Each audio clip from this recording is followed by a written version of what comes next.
For the past 3 months, my entire ad feed has essentially been indie manga and graphic novels and comic books and all that kind of stuff. So I've seen a myriad of different pricing structures for these, advertising structures for these. And so I'm just here to give my little 2 cents as someone who's literally gone through the printing process and pricing and all that kind of stuff. I'll tell you this. To me, I'd rather have people say, why aren't you charging more?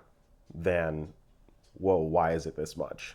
So, to the consumers, these kinds of things take an incredibly long amount of time. There's so much effort that goes into every single panel of a lot of these.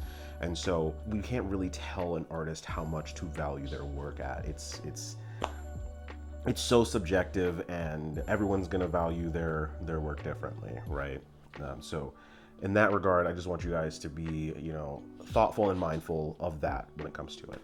To artists and authors, you guys can charge whatever it is that you want, but they are allowed to laugh in your face.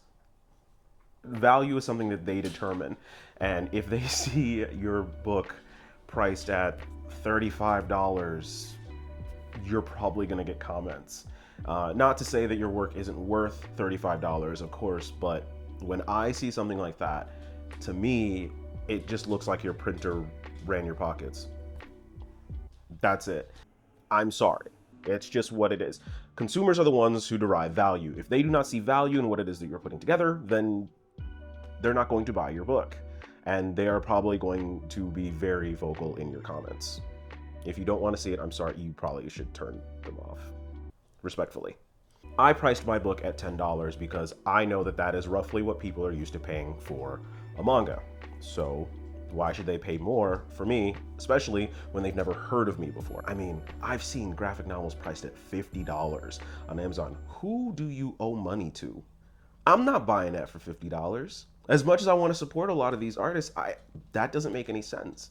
So to me, when I see outlandish pricing on certain, goods, to me, all that screams is that you did not do your research when it comes to printing and finding your margins properly, right? If you are an indie manga developer, comic book developer, my hot take is that you have no business printing domestically. Just some things to think about. I know that this isn't particularly sexy and this is gonna ruffle feathers, but it's just been on my mind.